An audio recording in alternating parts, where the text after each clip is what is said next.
what's going on in the State Department from our point of view, Democrats' point of view. We do have a couple of missing members. I want people to know because it's primary day in some of the states in this country, and so they're out actually in their reelection. It's not that they didn't want to see you. I just want to say on this budget, last year we worked out, I think, I didn't like the top lines. I think we could have had more money, but the fact is we did come up with a bipartisan agreement. This year, our budget passed here only on Republican support. For us, things were missing like our paying our dues to the UN, family planning for the women of the world, human rights. We think we have to do a better job on that. And I hope as our budget goes through, we can get together on those points. But at the core of this hearing is about whether America leads or retreats, whether we prevent crises or wait for them to become catastrophes, and whether we preserve the diplomatic, development, and humanitarian tools that makes and will make America safer, stronger, and more prosperous. Mr. Secretary, when you started your tenure at the State Department, I was honored to attend your welcome. I will tell you that I thought you were there with me, right? Or I was there with you. We were together. We were together with a lot of other people. And I would just say this, your remarks were inspiring. And I left very, very hopeful about your commitment to democracy and American leadership. And then what happened? Doge came in with Elon Musk. I'm not going to go through the litany of names came in with what I think was an insidious sledgehammer. Because we have witnessed the devastating consequences of the devastation and dismantling of USAID, the terminating of critical health and development programs, and forcing thousands of experienced public servants out of government. And the consequences are not hypothetical. People living in some of the world's most vulnerable countries, places facing poverty, conflict, hunger, and weak health systems that have long relied on American partnership and leadership, places like Sudan, Haiti, Ethiopia, are losing access to health care. Families are going hungry, humanitarian crises are deepening, and Americans' influence is shrinking as our adversaries are expanding theirs, AKA, of course, China. In just 1 year, Mr. Secretary, these cuts have contributed to more than 750,000 deaths worldwide, roughly 88 lives every hour. Malaria is surging. HIV treatment programs have been disrupted. Health centers have been closed. We hear reports from countries like Haiti, the Democratic Republic of Congo, Bangladesh, and Jordan, where cuts to family planning have forced more than 1,400 clinics to shut their doors, leaving an estimated 9 million women without care and contributing to increases in hemorrhage, infection, unsafe abortion, and preventable death. These are the mothers of the children, the spouses that we expect to be taking care of families. Experts warned us we're on track for millions more preventable deaths by 2030. And meanwhile, a dangerous Ebola outbreak in the Democratic Republic of the Congo is spreading rapidly, making it harder to contain by the administration's decision to cut funding to the World Health Organization, which has resulted in their staff cuts. And now, this is a good one, or a bad one. At the direction of the vaccine conspiracy theorists, also known as Robert F. Kennedy Jr., the Secretary of Health and Human Services, this administration is continuing to withhold funds from Gavi, the Vaccine Alliance. And this is an organization which has helped save more than 20 million lives since 2000, immunize more than 1 billion children, strengthen health systems in some of the world's poorest countries, and help prevent the outbreaks of the deadly diseases such as measles, polio, pneumonia, retrovirus, and yellow fever, stopping them from becoming global threats. And now, And now the administration has dramatically expanded the global gag rule, which was uh, in many ways a killer to women, but now to conditioning vast swaths of non military assistance on ideological requirements unrelated to the mission of foreign aid. And this will disproportionately affect the LGBT community. We should not let ideology get in the way of protecting human rights. At the same time, an understaffed and weakened State Department is expected to absorb the full scope of America's diplomatic, development, and humanitarian responsibilities while operating under restrictive, politically driven directives that often bypass congressional intent. And boy, has that been happening. We were promised that the State Department's reorganization would empower regional bureaus and strengthen American leadership. We do not see that happening. We were told that congressional directed programs would continue. Instead, priorities that Congress has funded and mandated, including food security, clean water, education, and women's empowerment, have been sidelined with little transparency and no clear implementation. And the reality is simple. Too few people are being asked to do too much without the expertise needed to succeed. More than 100 ambassadorial positions remain vacant, including many in Africa, a continent that will be home to 1/4 of the world's population by 2050. And meanwhile, many of our most experienced developmental professionals, grant offers, technical experts, they've been pushed out, leaving an already overwhelmed State Department staff to fill the gap. Because it seems to us that the American appears more focused on short-term transaction than long-term stability. And we are now seeing, and this is shocking, we are seeing life-saving assistance treated as leverage, only offering countries to agree to unrelated demands involving trade, deportations, and critical minerals to get the resources they need for their population to thrive. That's not partnership. I call it coercion. And, around the world, the humanitarian crisis continues.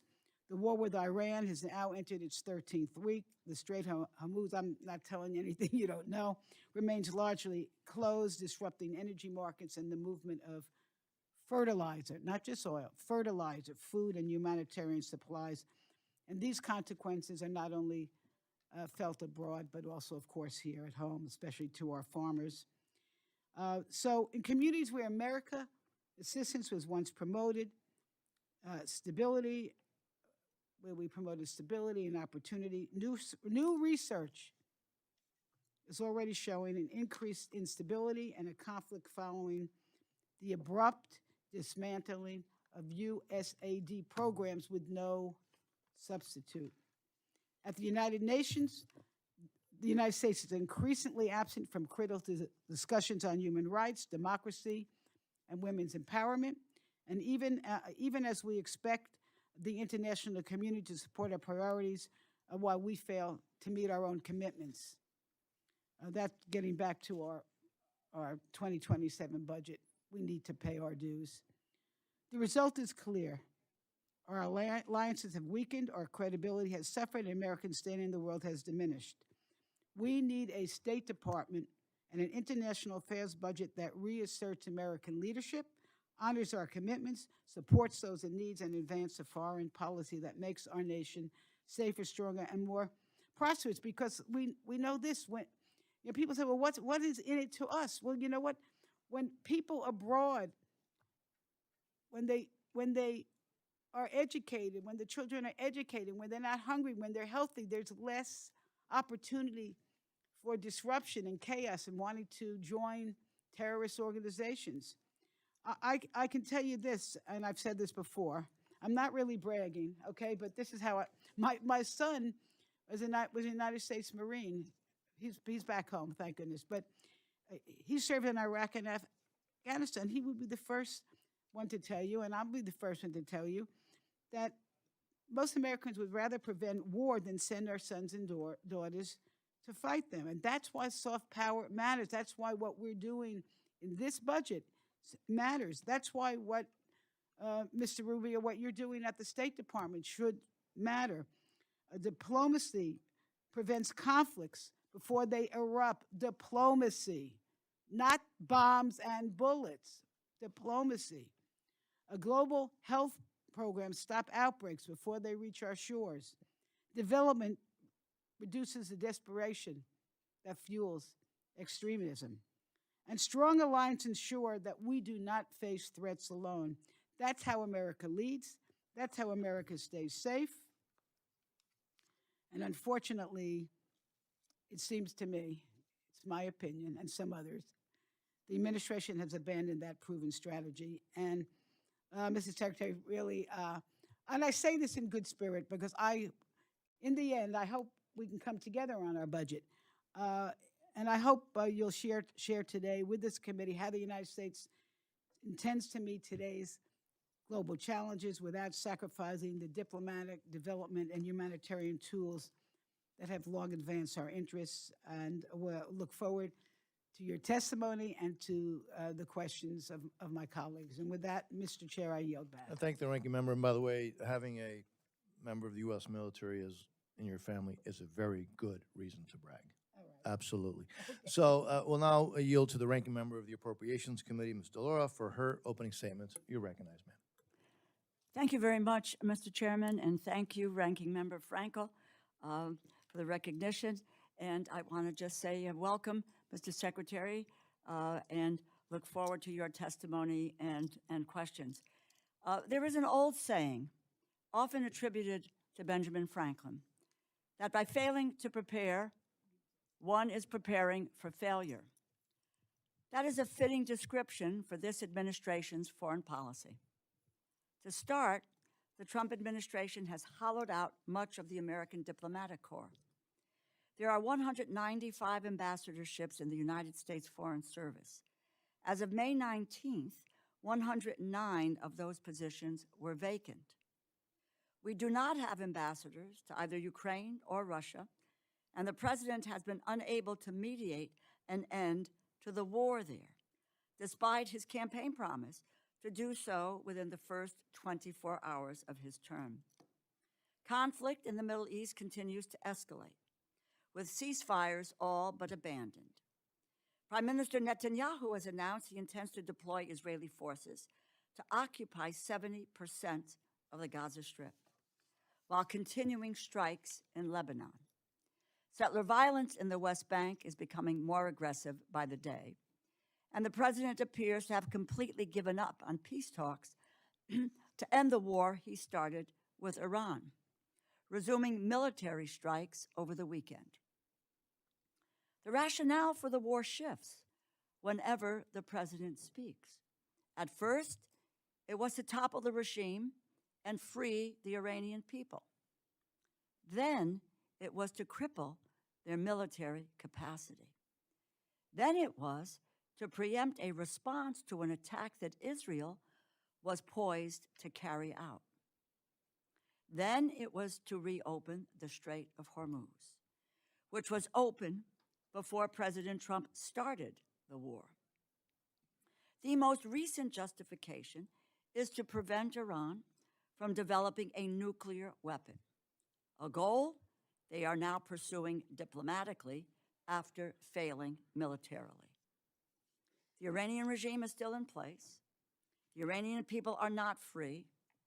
The Iranian military remains strong enough to control the Strait of Hormuz. I often wonder whether or not anyone suggested that that was something that Iran might do in this context. The Defense Department estimates that we have spent some $30 billion on this war, although the true cost is likely much, much higher. And what do we have to show for it? We find ourselves in the absurd position of having begun a war to pursue a goal that the Obama administration had already achieved more than 10 years ago, but that the Trump administration reversed. The Joint Comprehensive Plan of Action, or the JCPOA, was painstakingly negotiated over the course of 20 months by diplomatic experts in close coordination with our partners and our allies. It prevented Iran from enhancing uranium to the grade necessary to produce a nuclear weapon. It allowed for independent inspectors from the International Atomic Energy Agency, an organization to which we currently do not have an ambassador, by the way, to verify Iranian compliance, which they did. By contrast, the current talks are happening in a much more tense environment, with pressure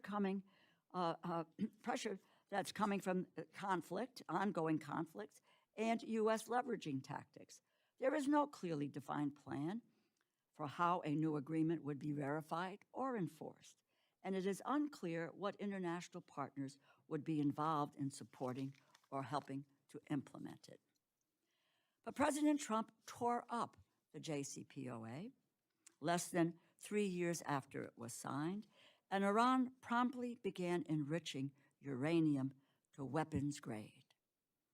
After claiming that Iran's nuclear program had been, quote, obliterated less than a year ago, the president is now realizing that you cannot destroy Iran's nuclear program by bombing it. You can only delay it.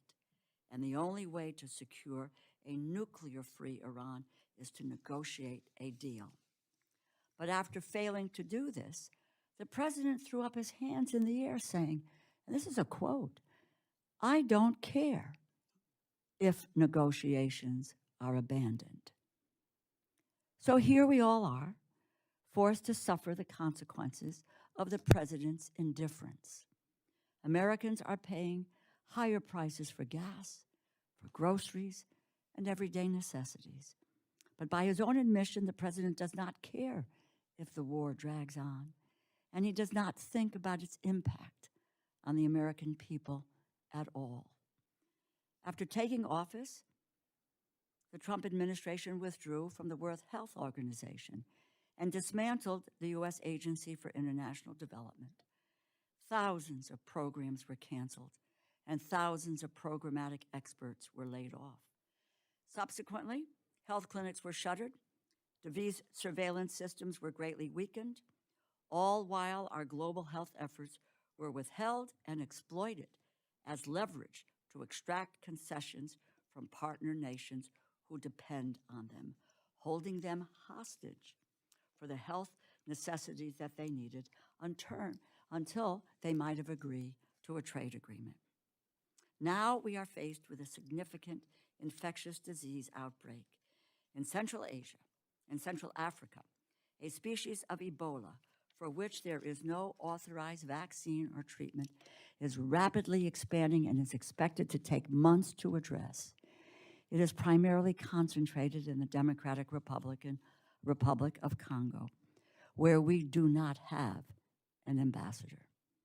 Ebola does not wait for bureaucratic reorganizations.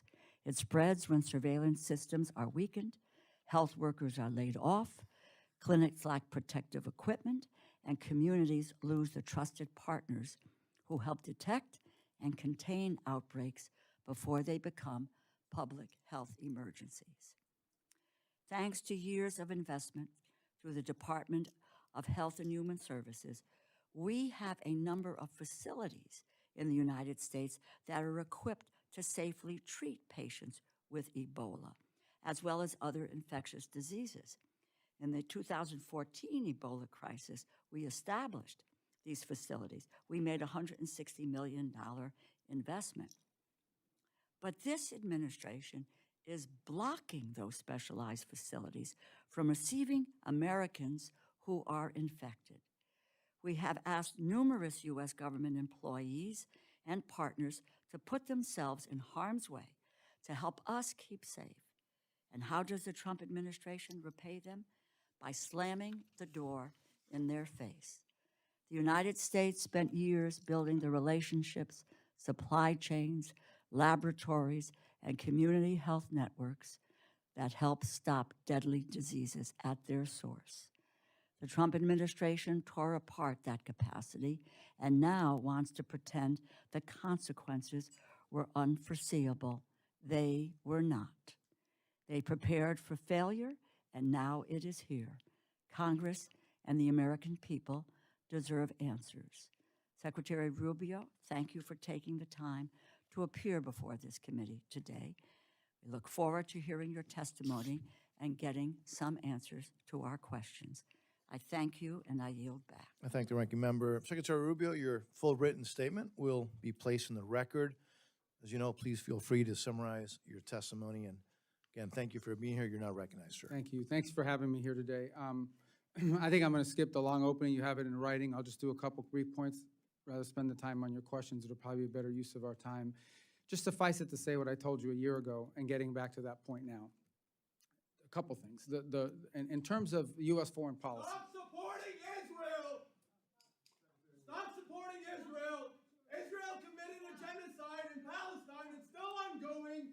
And now they're committing another genocide in Lebanon. And what are you doing? You're serving Israel! Stop serving Israel! All right. The core of our, is that, can continue now? All right. Mr. So Secretary. the core of our foreign policy must always be the national interest of the United States. That is basically defining what that national interest is and then operationalizing it in such a way that our foreign policy reflects it. This is across the board in the work of diplomacy and the place in which and that requires prioritization, by the way. It requires us to prioritize some parts of the world over other parts of the world, some issues over other issues. That's just the reality of limited resources, and every country in the world has limited resources, including the United States, despite our vast resources. The second is in terms of how we procure aid and in how we provide aid. We are still the world's largest aid provider, and I mean by far. Like, there isn't a close second. But we don't want aid to solely be judged by how much you spend. We want it to be judged by what its results are. And I think we can talk about it today, but there are a couple points that I would raise that I think are very promising. The first is we've now entered in the global health strategy over 32 health compacts with countries around the world. And these health compacts basically are, the countries that are signing them love it. Not just because they're getting the resources, but because we're investing in their domestic resources. In essence, we are trying to lay the groundwork in many of these countries where one day they will no longer need foreign aid because they will be able to sustain it. We're helping build the internal infrastructure other than, as opposed to relying on extensive NGOs and things of this nature in the long term. We want them to build their own domestic capacity. We'll help them, and they're very happy because it also gives them sovereignty over the way some of their aid is being dispersed in those countries. Likewise with humanitarian assistance. One of the great success stories of the last year is we are able, in a time of disaster, to respond faster than we were responding under previous administrations and organizations, and with much more effectively. Jamaica is a great example. They had a hurricane in the Caribbean. Jamaica was heavily impacted. We were able to respond very quickly and very effectively. The same has been the case in a couple of typhoons, and we're doing it now with Ebola, where we were able to program upwards of over $200 million very quickly in responding to it, down to the point of being able to, even through diplomatic means, establish a facility in Kenya for any Americans that are infected as an observation post for Americans. If someone's infected with Ebola, they will be transferred to a facility that could care for them. If they're not infected after the observation period, they'll be able to return to the United States or wherever it is they're traveling to. But we've also provided assistance to the individual or partners that we have at the UN and in other places in providing aid immediately. So I would say that today, foreign aid has become more nimble, more responsive. It's operating faster because of some of the flexibility that you've given us to respond, but also more creative. And that's particularly true in the global health strategy. We can talk more in depth later on about some of the arrangements that we've made with international organizations. As an example, the Global Fund and our ability to meet our commitments to them. We've worked very closely with them. They're very, very happy with the way we've outlined our contributions to the Global Fund. I think there's a statement today from the UN and OCHA on the work that we've done with them and the ability to provide them the funds and resources necessary to carry out their mission. So I would just say that I feel like, while it is still ongoing and there's always a process, I feel like we have made dramatic improvements in the way American foreign assistance is delivered across the world, but we're able to do it now, not just in a targeted way, but in a more effective way, in which it's not simply being judged by how much money you're spending. It's being judged by what results are you getting from it. And there'll be more to talk about in the field of PEPFAR and otherwise if you want to ask about those. Now, I'll find a way to work it in. But I don't want to take any more time. I want to get to your questions, so thanks for having me. Well, thank you, Mr. Secretary. And for the members, I'll call on members based on seniority of those present when the hearing was called to order, and as always, going alternating between each side. Each member will have 5 minutes for questions and responses. I anticipate that we'll have enough time for 2 rounds.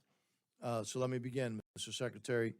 Mr. Secretary, if a country is a U.S. designated state sponsor of terrorism and ordered its Air Force to shoot down unarmed U.S. civilian aircraft in international waters, and kidnapped and held hostage a U.S. humanitarian aid worker, and harbored terrorists and fugitives from U.S. justice, and closely is allies with another state sponsor of terrorism, which is Iran, and provided intelligence and security support to the narco-trafficking, anti-American Maduro regime in Venezuela, and was found smuggling hundreds of tons of weapons material to North Korea, and repeatedly welcomes Russian spy and warships, and encourages thousands of their nationals to deploy to Russia to fight on Russia's side in Ukraine, and is currently giving China access to spy facilities with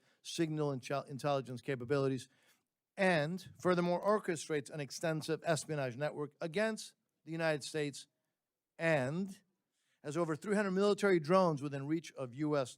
territory, including U.S. military installations and nuclear facilities.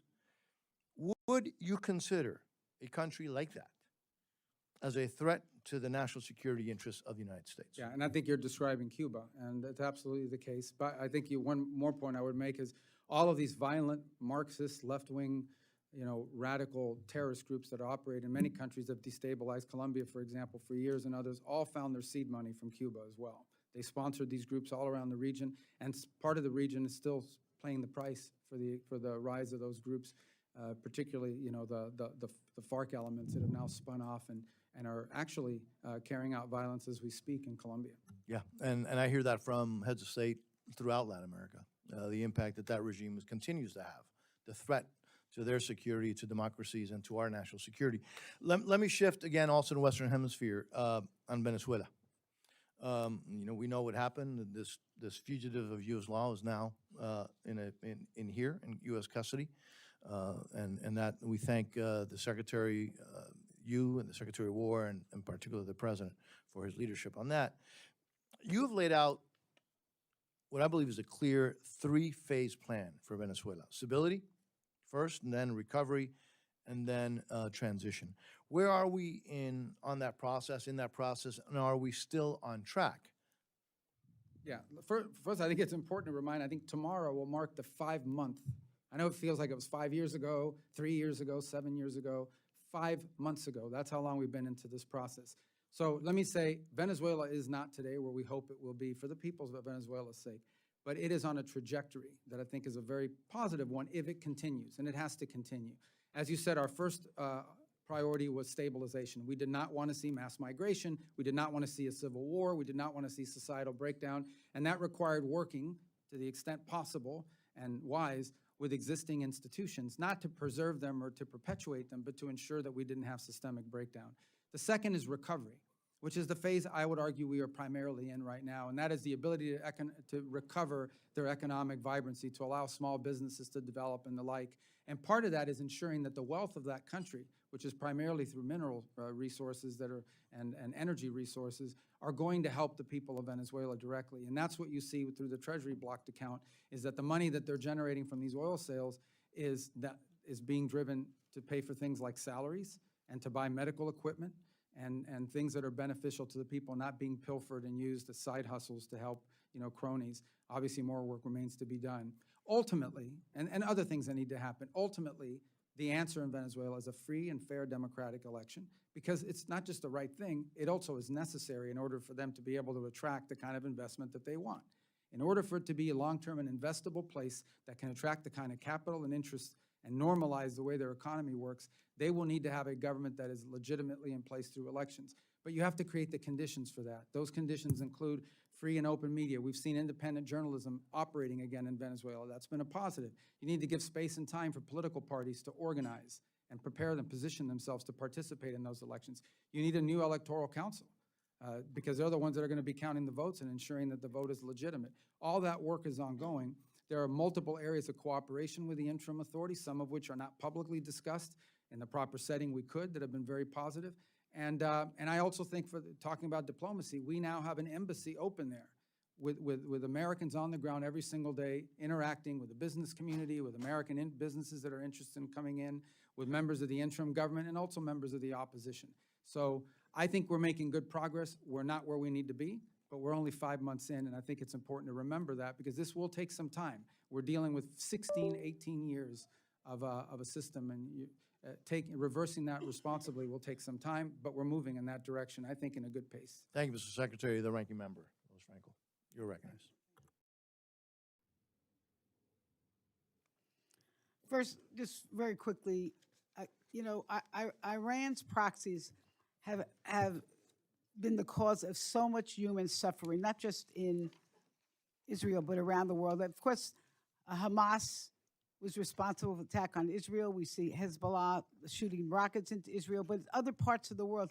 Question is, are billions of dollars or any funding going to go back to Iran so that they can resume to fund their proxies as a result of the deal that you are talking about? Well, first of all, the deal that we are talking about, or the deal that you've seen reported in the media, is a dynamic situation, because the first thing, sort of what needs to happen at the front end is they want us to lift our blockade so they can get their ships to market. That isn't going to happen unless they open the straits. So that's the first thing. The second thing that has to happen related to the first is they have to agree to enter into negotiations that are on very specific topics, which they have not been willing to do in the past. Number one, they have to agree to negotiate on the issue of no enrichment. Number two is they have to be willing to agree to dispose of the... I don't mean to... I know, but it's going to get to your point, I Okay, promise. please, okay. The second thing is that they have to agree on the issue of the highly enriched uranium. Now, what you're asking about is, what about sanctions relief or frozen funds and assets? So let's begin by saying that this regime, as you have rightfully pointed out, even despite sanctions, even despite all the pressure, have found a way to funnel money and resources to these proxy groups. What's being discussed is, what do they get in exchange? What nuclear sanctions that have been on them do they get in exchange for compliance, for the reason, if they comply with the reasons why those sanctions were put in the first place? All of that will be condition-based, meaning no, there's not going to be some sort of advanced signing bonus or good faith front. I mean, really, my front-running. question is the administration contemplating returning money to Iran so that they can continue to fund these proxies, all that are hurting millions of people? Yeah, well, if the money is going to fund the proxies, then it won't be returned to them, obviously. I think the question you're really asking is, what concessions are you willing to make in a negotiation? There are specific sanctions. Some of them are congressional, some of them are UN, and some of them are from the executive branch. But there are specific sanctions that are in place related directly to their nuclear program. All right, well, let me just... That's not why to- they were put in place in the Listen, first place. we're taking back my time. I would just say this. I would urge this administration not to give money to Iran to continue the work of their proxies. But let me move right on, because I want to talk to you about what's actually happening at the State Department. USAID was dismantled. They did so much of the development work, humanitarian work around this world. You told us that the regional bureaus and embassies were going to do the work. We have sent directives from Congress to the State Department, and for example, millions for education, for agricultural capacity, for water and sanitation. How would our directives getting to these regional bureaus and to the diplomats? And when you have 100 plus missing diplomats, who's getting our directives, and what are they doing with them? Well, first of all, I think 100-something missing, we were saying, is the unfilled ambassadorial posts. But every mission of the United States is staffed. If they don't have a Senate-confirmed ambassador, and we'd prefer to have Senate-confirmed ambassadors. Now, as you know, there's a process for doing that. Some of it's, I think we've only gotten like 100-something nominees in State Department through the Senate.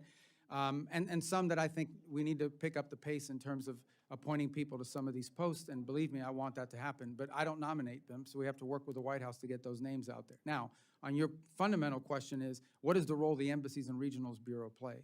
And I think the answer to that question can be found, again, I want to harken back to these global health MOUs with 32 countries, which is a conglomerate of different aid programs that are involved in helping with health, and it could include water projects. These are often negotiated directly out of the embassy with personnel that are on the ground that are laying the groundwork to do it. The other things the embassies do is they help us identify the areas that would have the highest impact at the best efficient cost in these individual countries. Miss, sorry to interrupt you, but what I'm worried about, what a lot of us are worried about is the lack of expertise. The expertise, so your people in the various countries even know what to do. What has happened to that? So there were thousands of people fired. I mean, how do we know that in each of these countries you have someone there who knows how to fix a water system? Or Well, first of all, I think that we would ideally do in every one of these cases that we would be partnering with the local government, with the domestic government, with our host nation, to ensure that we're relying on building their capacity to do this work. And our job, it depends on the country, and that's the unique part of the way I approach this. You could do a bucket and you can say, this is money for X, and it has to work exactly the same all over the world, or you could do it the way we're doing, which is understanding that a health MOU with one country maybe look very different than what a health MOU looks like in another country. And then we would have to hire or add, depending on the contract, whether it's an international partner or others, if necessary, the expertise for implementation. But the key to the front end of it is identifying what those unique opportunities are, because I can tell you, going through the 32 MOUs, they are all different. And Mr. Secretary, I can tell you this, that because of whatever the lag time, the lack of expertise right now, there are literally thousands of people dying. I know there's. I don't. By the way, I just don't agree with that number. But I just, Mr. Chair, just one question. And we'll have another round. Okay. We'll have another round. One more thing. This is very important. All right. We have. She is a Floridian. I'm going to have to give her. I understand. No, we have heard. First of all, this country right now has a immigration policy which is an abomination. We're taking innocent people who have committed no crimes off the street, and we are sending them to countries, some of them that they have no connection to, and we are hearing that the State Department is out there making deals with foreign countries and saying, if you want to get development funds or health care or humanitarian funds, you must take X amount of deportees. And Mr. Secretary, you're going to have to answer that relatively quickly because we're way past time. I don't know where you've heard that from. We have certainly negotiated third country agreements with multiple countries around the world, but none of them are under threat. In some cases, for example, they have said, well, we'll do this for you but we have some costs associated with assuming this responsibility, and we provided them funds to deal with that. But I can't recall of a single instance, I don't know who's reporting this to you, where we're basically threatening a country that we're going to never deal with them again if they don't help us. But obviously, we are friendly and help it, but this is the way diplomacy should work. Honestly, let's be frank. We are going to reward those that are good to the United States. We're not going to be as friendly to places that are not furthering our national interests. For a long time, this has been going on. There are countries around the world where we were spending millions and millions of dollars, and they vote with us, against us, 99% of the time at the UN, and all the commercial contracts are with China. But yet we're funding their entire healthcare system. Look, I think that's a legitimate thing to say, hold on a second, does this make sense? All right, let's move on, and we've given the ranking member, because she is the ranking member, and she's my friend and partner, way over time. And thank you, Mr. Secretary, for indulgence. Speaking of now, the vice chairman of the subcommittee is recognized. Mr. Edwards. Thank you, Mr. Chairman. Mr. Secretary, thank you so much for being with us. I recall when you were with us about a year ago, you talked about the new focus of the United States State Department. I want you to know that I was privileged to participate last week in the CODEL led by the esteemed Chairman Diaz-Balart to South America, and had the opportunity to witness how effective and how targeted our foreign assistance is being used to in your words, to further the interest of America. It was so incredibly obvious through the empowerment of the ambassadors that I was able to meet there, through the sense of respect that those ambassadors carried, along with not only the empowerment that they had, but the sense of respect that they had from the people in those countries, almost to the same level as their very own heads of state. And it was so heartening to see your words put into action in those countries. It's truly working. We saw evidence that narco-terrorism is being eliminated. We're saving lives here in America because of that. It was obvious that the influence of China is being diminished, and that the United States is being so much more recognized as not only a military and economic strength, but as that soft power that I continue to hear members here on this panel speak of. And so I just commend you and the administration for the work that you're doing. I got to witness it firsthand, and I appreciate the chairman leading such a distinguished CODEL to let us see and learn those things. One of the things that you spoke about a year ago was recognizing America's humanitarian responsibility in countries like this. And I've had a number of organizations, the NGOs that are charged with administering humanitarian assistance, talk to me about concerns with the predictability of the funding that this committee has appropriated. And I think you can probably agree it's necessary for them to be able to predict when that funding will come available so that they can plan human resources, so they can plan on supply lines and that sort of thing. What advice can you give this committee and those folks that are charged to implement the humanitarian needs on how we can work better with the State Department on that predictability? Well, first of all, unless I know the specific programs, it's a little bit harder to opine in general on what you've outlined, other than to say that I think what they'll find, certainly over time, is that their ability to get answers will be much quicker. Now, we still have an obligation and a due diligence requirement in any contract we award, any grant, any monies we obligate. We have to make sure the money's being spent on what it's supposed to be spent on. We have to make sure that it's being dispersed at an appropriate rate and that we're getting a result for it. So I think what they'll find over time is that the system that is managing this for them now will be a lot less Byzantine, a lot less bureaucratic. They may not always get the answer they want on some of these programs, but they will get their answer faster. Our ability to deploy and to partner with an NGO and in case of a humanitarian crisis is an example right now with Ebola. I mean, that is something that has required us to ramp up opportunities to keep it, constrained and ultimately to help deal with it. And we have partnered with Samaritan's Purse. We have partnered with some others who are involved, and some international organizations as well. And our ability to deploy and quickly provide the funding for that, more of a sort of an acute event as opposed to a chronic one, is better than it used to be. We are responding much faster than it was in the traditional system. And the more legacy projects, I think what they'll find over time is once this becomes systemized year and year, they'll become more familiar with our systems, and they'll find that certainty that they need in terms of planning and so forth. But I would just say we'll continue to communicate with your offices on specific programs as we've done throughout the year when people raise one with me and say, this specific contractor, oftentimes what you'll find is because the system is new, they still haven't figured out how to work through it. Once we can resolve that, it becomes more systemized for both sides. Thank you, and I look forward to working with your department in order to do that. Great, thank I you. yield. Thank you. Just a note that on this side, we've been on time, but I'm not complaining. The ranking member of the full committee, it's a privilege to recognize you. Thanks for not complaining, Mr. Chair.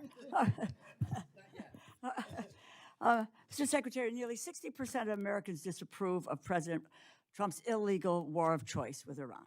The war has led to skyrocketing fuel costs for Americans, needless deaths of American service members, while failing to achieve any of the stated aims of the war.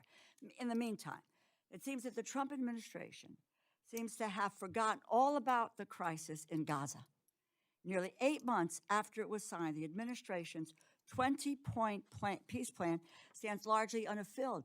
I have it right here. It looks like there are 4 and 5 have been accomplished, and the rest have not been accomplished here. Most Palestinians in Gaza are sheltering in overcrowded tents, pests and rodents spreading disease. Health services remain limited. Israeli military strikes have escalated despite the ceasefire, pushing the total death toll to nearly 73,000. Late last week, Prime Minister Netanyahu ordered the IDF to seize 70% of Gaza in complete violation of the ceasefire agreement. So, Secretary, the State Department must take the lead for the U.S. implementing the President's 20-point plan. What is the status of implementation? What progress should we expect to see in the next few weeks? What is your response to Prime Minister Netanyahu's directive? You're talking on Gaza? Yes? Yes, okay.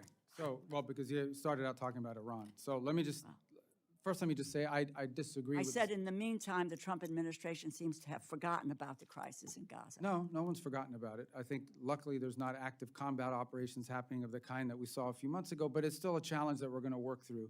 I just wanted to correct the record for a second. You said we had not achieved our stated aim, and I know you went through it in your opening statement. No, if you don't mind, I have a limited time for questioning, Mr. Secretary. No, but you gave My a long question- introduction, and then my- you can answer some of these things? No, They just well, get I to want to sit get there? to Gaza. I want to get to the 20-point plan, which is what my question is about implementing gave a the speech 20-point first. plan. What is the status of implementation? What progress do we see in the next few weeks? What is your response it. to So- Prime Minister Netanyahu's directive? Let me first start with the status. We are now at a phase where we should be having or want to have an international stabilization force that goes in and provides the security. This requires the demilitarization of Hamas, which right now they have not been willing to meet the conditions necessary. By the way, it's not just the United States that's complaining about it. Many of our partners in the region are pressuring Hamas to enter the demilitarization phase. So there will be no progress with the 20-point plan unless there is a demilitarized Hamas. Well, Is there are that other correct? elements of the 20-point plan that are ongoing. As an example, the plan for reconstruction and economic development and the donors that are coming forward to fund it, that continues to move forward and develop. It's just you can't implement it. No one's going to invest money in Hamas, in Gaza, until Hamas is demilitarized, because they know there's going to be another war. These They're not. 20 points were to be moving, I would think, and moving along with various phases of implementation as we go along here. In terms of also humanitarian aid, it is all laid out, but as I said, there are only 2 that have been apparently implemented. No. That is with 72 hours of the hostages will be released. So Netanyahu's directive, IDF sees 70% of Gaza. Just your view, because I need to move on. Yeah, our view of it is, I think those comments he made last week in an appearance that he did somewhere, we have a plan, it doesn't call for that. And at the end of the day, we understand that what we want, and I think what the Israelis would ultimately want, is a Gaza that is governed by a non-Hamas. So you have no opinion people- on the IDF seizing 70% Well, he of made that Gaza. statement, but that's Well, not but you- part of this plan. This plan doesn't call for that. What this plan calls for, and it's what we're committed to carrying out, is that the But there people has of been Gaza no are governed by- implementation of the plan. Well, that the people of Gaza are governed let by me a just- technocratic Palestinian government, a Palestinian. Please, Mr. Secretary. No, you but go you're round asking and me round. questions. You're not letting me answer. Yes, you are answering them. No, you're not answering them because you don't have answers.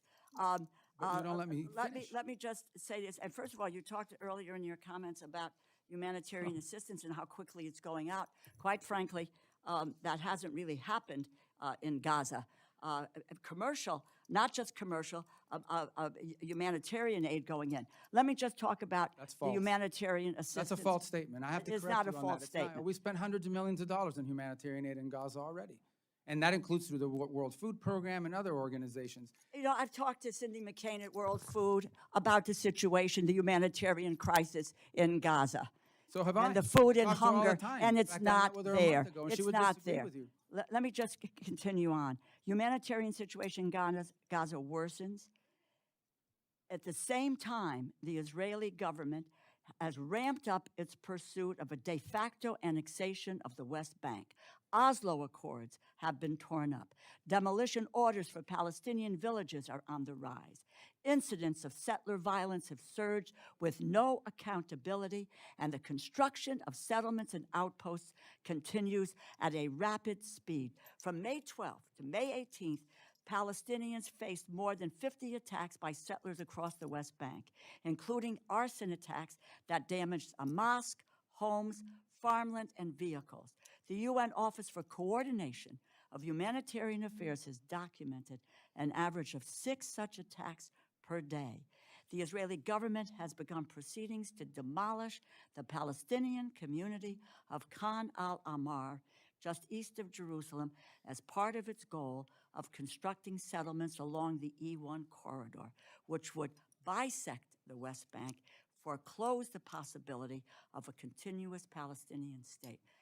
Mr. Secretary, do you believe that the situation in the West Bank is one that leads to greater cooperation between Israelis and Palestinians, or will create conditions for a two-state solution and promote Israel's two-state solution, in my view, will promote Israel's long-term? As the president has stated clearly and repeatedly, he is not in favor of these changes or these changes in the status in the West Bank, that it potentially complicates our ability to work out the deal in Okay, Gaza as thank well. you. And the president's been consistent. He has said this multiple times, and we've shared that with our Israeli counterparts as well. Thank And you. what are we doing to deal with settler violence? We will in the do West that on Bank. the, if that's all right, we'll do that on the second round Fine. because we're way over. Thank you very much. No, Mr. thank you. Chairman. Thank the ranking Thank you. member.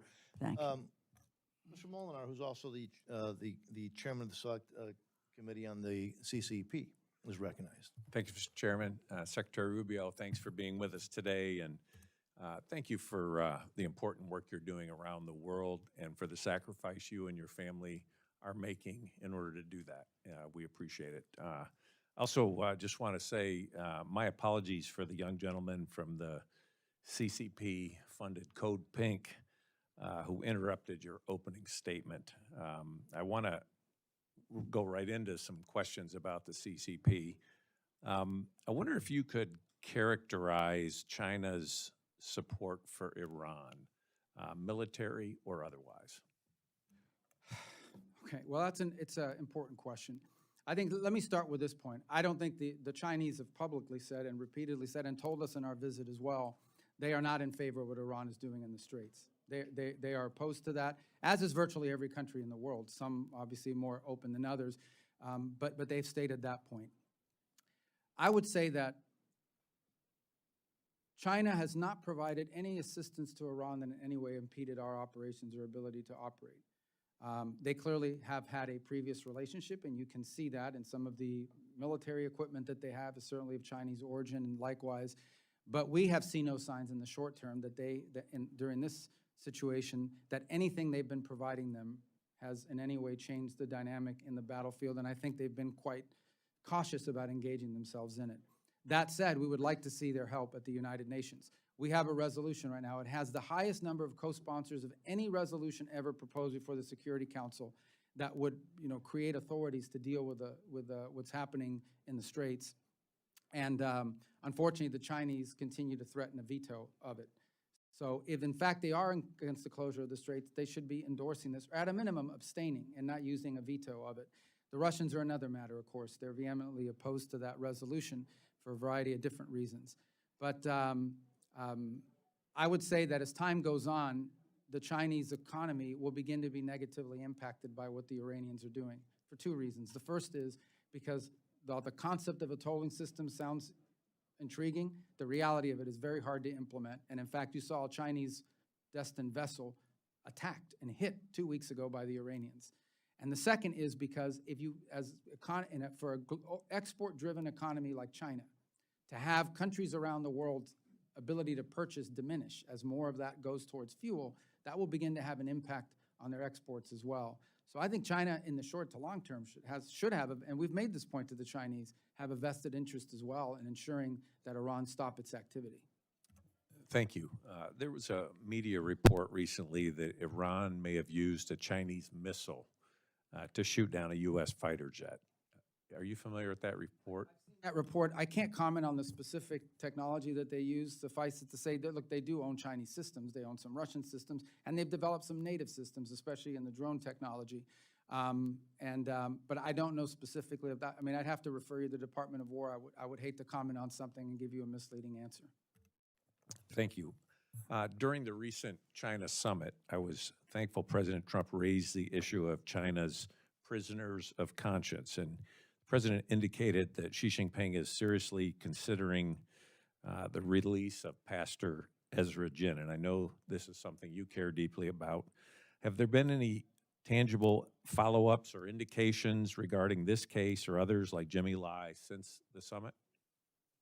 Well, first of all, on Jimmy Lai, the president's raised it twice. He raised it once when we met in South Korea, late last year, October, whenever that was, raised it again during this visit. Pastor Jin is obviously a more recent case, and it was also raised in the meeting. And I don't want to do anything to jeopardize his status or what's working, other than to say that, you know, I'm cautiously optimistic that we could potentially find a positive resolution to his case. And those talks and that communication is ongoing. But sometimes with these things, they work better when they just happen. And so I don't want to say anything publicly that could undermine or harm that effort in any way, but be clear that we have raised that, and it is a priority for us. Thank you. As you know, in Michigan, we're proud to have a large Chaldean community, many of whom are still having deep family and religious ties to Iraq. Iraq's Christian communities, particularly Chaldean Christians, have faced years of displacement, economic hardship, security threats in the Nineveh Plain and surrounding areas. How is the administration supporting religious minorities, including Iraq's Chaldean community?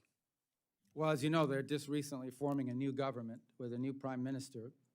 And so I think the fundamental challenge in Iraq has been and continues to be what level of influence do the Iranian-backed Shia militias have inside the country over the government.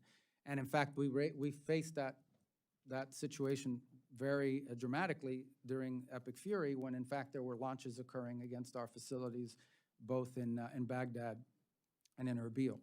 So it would be raised within the context of our relationship with the new prime minister. We want to give him a chance to be successful, but we also want to give him a chance to be responsive to the issues that we've raised, including the issues just outlined about, you know, unfortunately, a much smaller Christian community than it was there 25, 30, 40 years ago, but still nonetheless facing very difficult circumstances. Obviously, we also want to see a government that's less under the domain or control of these Iranian-backed militias who still remain very powerful in the country. So those have been the leading features, but we're going to give this new prime minister a chance. We're willing to do things that are helpful to him, but obviously we have things that we're concerned about, primarily the Iranian Shia militias and the influence they have and the danger they pose to the region and to the country. But related to that is the issue you raised, and that is these minority communities inside of Iraq who have faced oppression now for the better part of 20 years and have seen their numbers in areas diminish as more and more people have left the region. But it is a priority, and we do raise it because we think it's important for a sort of a diverse nation like Iraq, for every segment of society to have not just representation, but to feel safe and respected inside the country. It is a feature of our talks with them. Thank you. Thank you, Mr. Chairman. Thank you. Yield back. Ms. Meng, you're recognized. Thank you, Mr. Secretary, for being here. As the daughter of immigrants, I'm so proud to represent Queens, New York, the world's borough, and a strong community of immigrants and refugees, including a large Afghan community.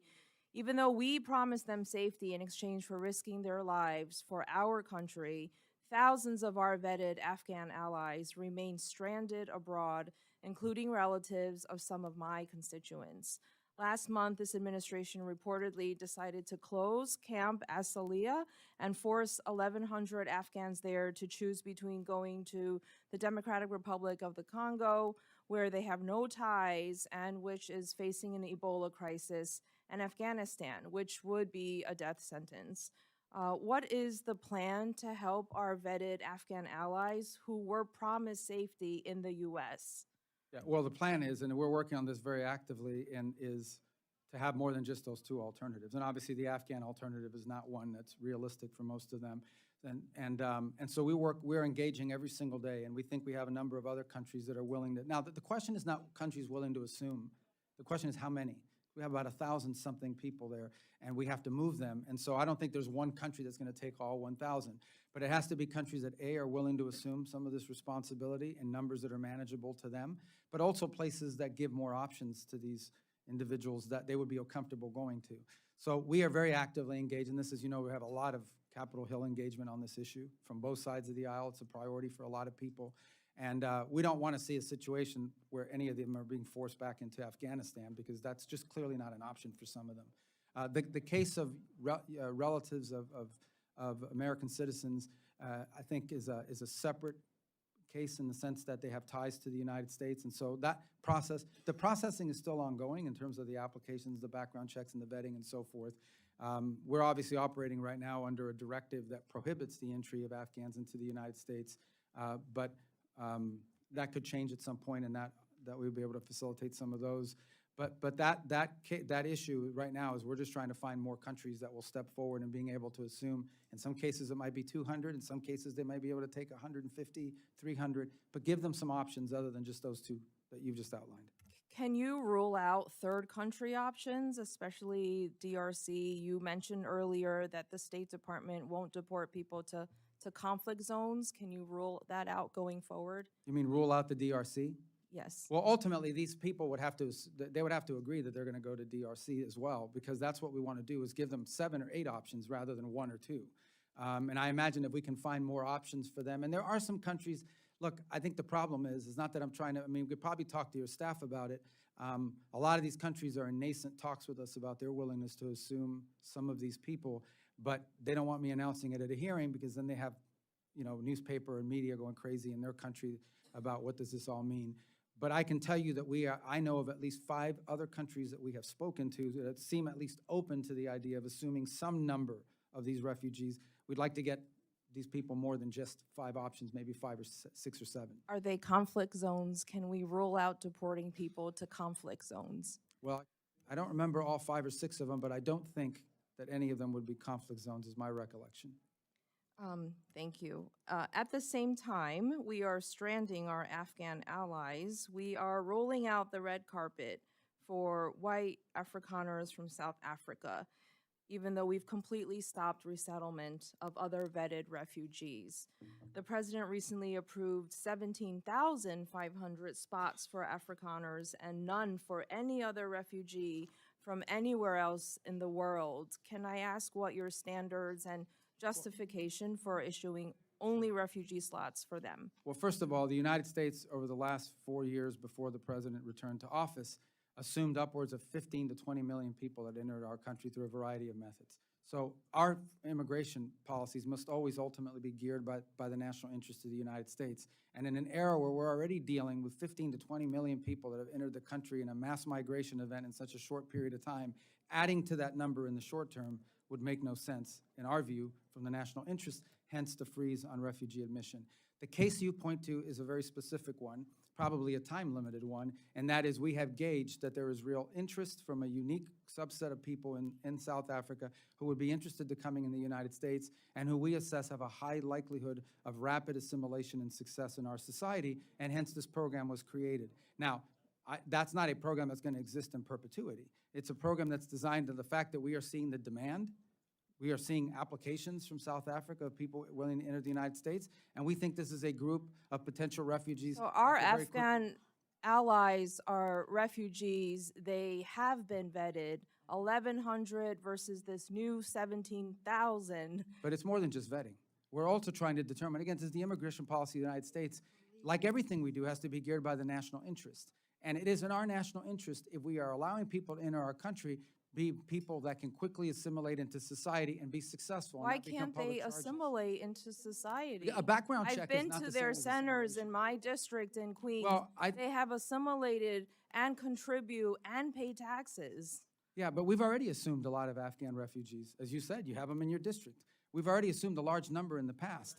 The point is that the general policy has been to limit the entry of refugees from all over the world and then to create the special track because of a unique circumstance in the short term of a high demand from a number of immigrants that we have determined, if they pass the vetting and the checking, will very quickly assimilate and contribute to our society. That's what our, by the way, that's what our immigration policy should always be about, is what's good for the country. I think it's important for America to keep our promise as well, in the interest of national security, our word to our global allies, to people who we made a promise to.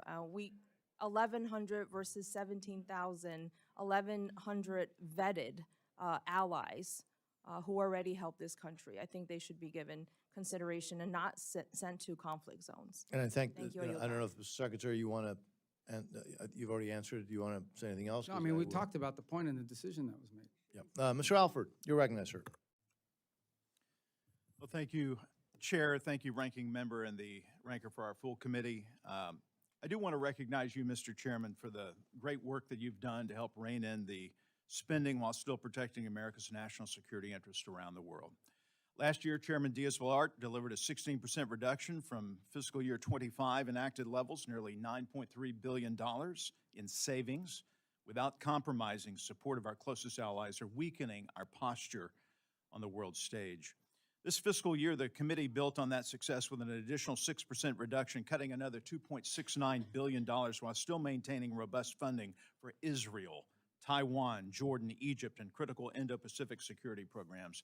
These reductions, Mr. Secretary, are only possible because of you and your leadership, which has forced partner nations to shoulder more of the burden and make sure that American taxpayers are no longer footing the bill for countries that refuse to meet their obligations and that really aren't on our side to begin with. And so I salute you. Sir, there is a lot of noise in this world. There's noise out in the hallway. There's noise that we've seen on the back row here. And what I'm about to say is not going to make the news because I used to be in the news. I know what makes the news. It's the clips of the loud people, the Code Pinko people, that want to disrupt and yell hateful things to you, sir. But I want you to know that the vast majority of Americans have a lot of respect for you, have a lot of appreciation for what you're doing. You are a stalwart, a resolute rudder in a sea of chaos. And I just want you to know that we appreciate that. Thank you for the job that you're doing. And I do want to talk about Cuba. Chairman Diaz-Balart brought this up. Is Cuba a threat, and how big of a threat is Cuba to the United States of America? Well, I think the fundamental threat is that they are a, first of all, thanks for your nice comments. I wish they should give you more time, too. I would say that Cuba is two things about Cuba. Number one is it's a failed state. I mean, it really is. I mean, the model that they have economic will never work. And it will never work because the country's no longer even controlled by the government there. I mean, the people are under the control of the government, but the country's under the control of a private, I say private, a military-controlled conglomerate that controls about 70% of the GDP of the country, none sitting on $18 billion in assets. None of that money transfers over to the Treasury or to be helpful to the Cuban people in any way. Meanwhile, they have power plants that have been failing because of years and years and years of chronic mismanagement and lack of investment. So on the one hand, you have a country that doesn't have money to buy fuel, and on the other hand, you have a country that is sitting on a military conglomerate that has $18 billion in assets, and none of it transfers over to the Cuban people. A lot of people don't realize it, and they're accountable to no one. They are the ones in ultimate control of the country. So what you have now is a failing system. Frankly, I think since 2001, is it 15% of the population of Cuba has left, some to the United States, many to Spain or other different countries around the world. They've lost a lot of human capital as well. So it's on the verge of being a failed state because of their mismanagement and incompetence. And the last straw was they lost free oil. Maduro used to give them free oil. That's really the biggest change since January, is they no longer are getting free oil. And we're not in a world where people are in the business of just giving away oil for free all the time. So they're really struggling with that as well. Now, the second thing I would argue is they are also a base of operation. The Chinese, the Russians operate intelligence collection facilities targeted at the southeastern United States from the island of Cuba. That's well documented. Open source has reported on that repeatedly. They are a country that has long links to all of these many of these transnational ideologically motivated groups. in the Western Hemisphere. If you travel extensively in the Western Hemisphere, you will find that behind every disruptive element in their society designed to, for example, overthrow or pressure a pro-American government, there is a Cuban element involved, including, in fact, many of these countries have expelled either the ambassador and/or multiple personnel from the Cuban embassies because of their intelligence and counter and subversive activities inside of their country. And then they have a long history of supporting actual violent groups throughout the region. So all of these things pose a threat to the United States because a failed state that's friendly to our adversaries, 90 miles from our shores, that's a threat. So what are we going to do about it? Well, the first thing we're trying to do about it is find a better way forward for the people of Cuba. By the way, we've made offers to them in this regard. We have offered to distribute $100 million of humanitarian aid through the Catholic Church and other non-governmental organizations. First, they denied we made the offer, so then we went public with it. Then they said they would accept it, but since then have not been willing to follow up on how that distribution would work. We're fine with it as long as it goes to the Cuban people. Because if you distribute it through them, here's what happens. The products wind up on the shelves of the dollar stores controlled by the conglomerate that I just outlined. We know that for a fact. You see the same products, but we've delivered humanitarian aid in Cuba through this mechanism, $3 million after the hurricane that went directly to the Cuban people. In many cases, we wish we had 6 million destined, but only 3 million has been distributed, unfortunately, because they've impeded some of it. And all of it marked with a gift from the people of the United States, so they know where it's coming from. We're offering to do that. We've made offers on a bunch of other things as well. So far, but ultimately, I remind everybody that U.S. policy towards Cuba is governed by law. It's statutory. There's statutory requirements for us to change our policies towards Cuba embedded in the law in Helms-Burton that passed in 1996. So that governs, that's the official policy of the United States. It's embedded in statute. So we have to stick within those parameters as well. Thank you. I've gone over. I yield back. Thank you, sir. Mr. Siscomani, you're recognized, sir. Thank you, Chairman. Thank you, Secretary Rubio, for being here with us. Thank you for taking time and answering all the questions. I want to take a moment and start with recognizing the Western Passport Center in my district. They're doing an incredible job. I consistently call, my office does, for passport issues there, and the volume that they handle is incredible, and their customer service is as high as it could be. I visited it in 2024, and just to thank them, and I want to just highlight them for you, just because they're doing such a great job. So I want to start out with that lighter note, I think.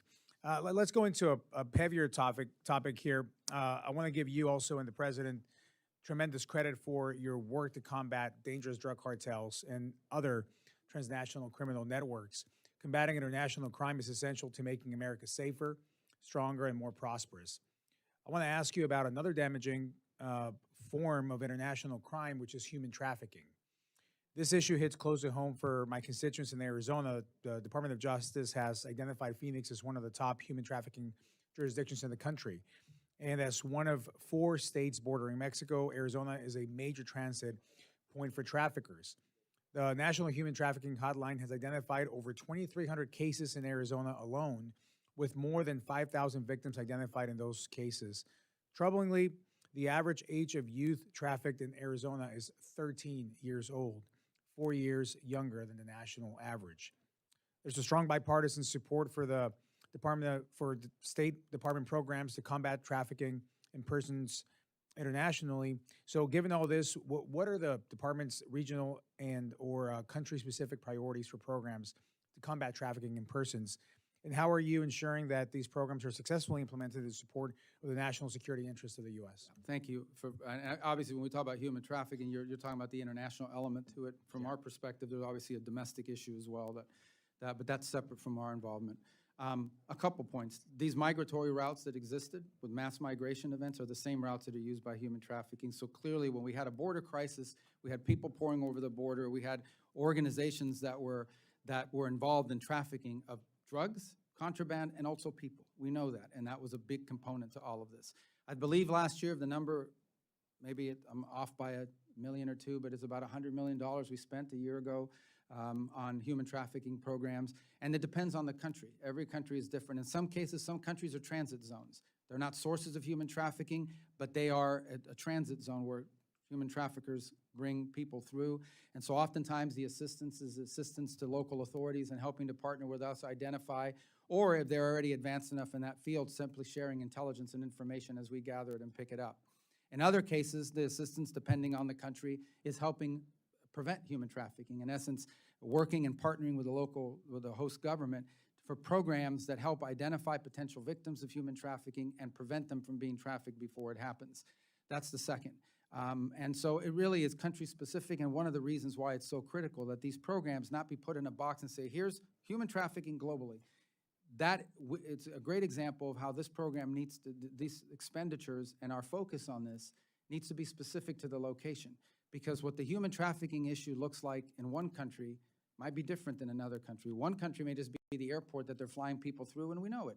Another country may be the source of children that are being literally purchased or bought up or grabbed off the streets and being trafficked for labor purposes or worse. And so that's why in every one of our embassies, we have people that are in charge or also supposed to be helping us to implement that program through the regional bureaus so that it becomes specific enough to the individual country and whatever role they play in the human trafficking, whether it's transit zone or source. Thank you. I know we have a second round, but I'll ask one more. I know the administration is actively engaged in discussions with Israel about the future of the U.S.-Israel relationship, including opportunities to further expand and deepen our strategic partnership. With the current Memorandum of Understanding on Security Assistance set to expire in 2 years, this feels like a real moment to think boldly about how our cooperation can evolve to meet the shared interests and security needs for both of our nations. With that in mind, what's your current state of talks with Israel on the new MOU and the broader future of the relationship, and who in the department is leading those conversations? Well, the conversations have been both with the Department of State and the Department of War. And actually, and I think he has said this publicly now, what Prime Minister Netanyahu and the Israelis have told us is they would like to set up a scenario where they wean off U.S. assistance the way they did with foreign aid about a decade and a half ago. So in essence, they'd like to go from the number they're getting now to slowly less every year until the number hits zero.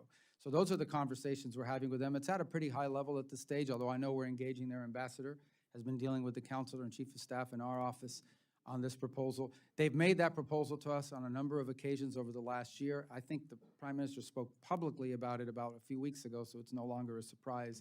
But I think one of the things Israel's talking about is basically winding up over the next 10 years in a place where they are getting no. I mean, they may be buying things from the U.S., but they are not getting any sort of assistance through the MOU.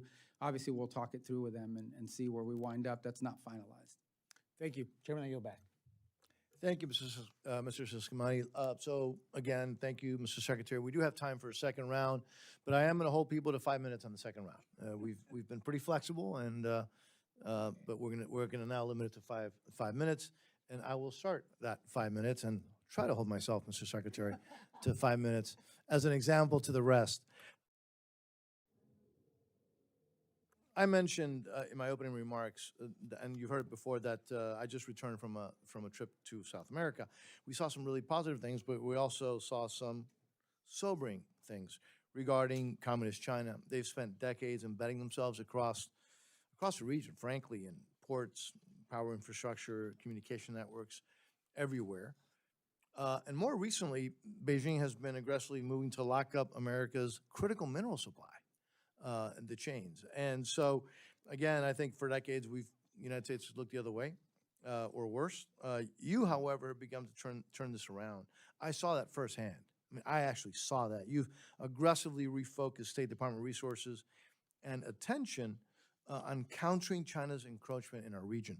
In Argentina, your team signed a critical minerals framework with President Milei's government in February. In Peru, I saw evidence of U.S. pushback at multiple ports. We saw that. I saw that.